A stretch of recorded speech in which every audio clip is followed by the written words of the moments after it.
के खड़े आ जदों हक सच ते कीदी है मजाल साडे राह रोक जे जिन्ना चिर मौला साडे सिर ते खड़ा कोई बनी नहीं बंदूक जेड़ी साह रोक जे जिन्ना चिर मौला साडे सिर ते खड़ा कोई बनी नहीं बंदूक जेड़ी साह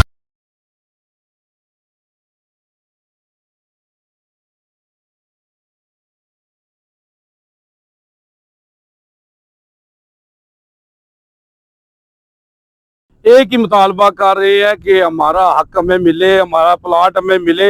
आए बात करते हैं, लेडीज फर्स्ट है जी। जी अस्सलाम वालेकुम जी, क्या नाम है आपका, कहाँ से हैं? वालेकुम सलाम जी, मेरा नाम सायरा है और मैं गुजरांवाला से हूँ। जी क्या कहेंगे आप इस एहतजाज के मौका पर? सर देखें, ये हमारी तकरीबन 1 माह की पूरी कोशिश और मेहनत का नतीजा है और आज के इवेंट में हमने नैब के लिए अपनी डॉक्यूमेंटेशन कंप्लीट कर ली है। अब ये जो हमने अपनी कंप्लेन जो है वो कलेक्टिवली और इंडिविजुअली भी हमने जब जस्ट फॉरवर्ड करनी है और सिटी हाउसिंग वालों को अक्ल के नाखून लेने चाहिए अभी भी, और हम सब मुतासरीन के प्लॉट विदाउट एनी डिस्क्रिमिनेशन, ठीक है, हमें जो है वो उसकी पोजीशन देनी चाहिए।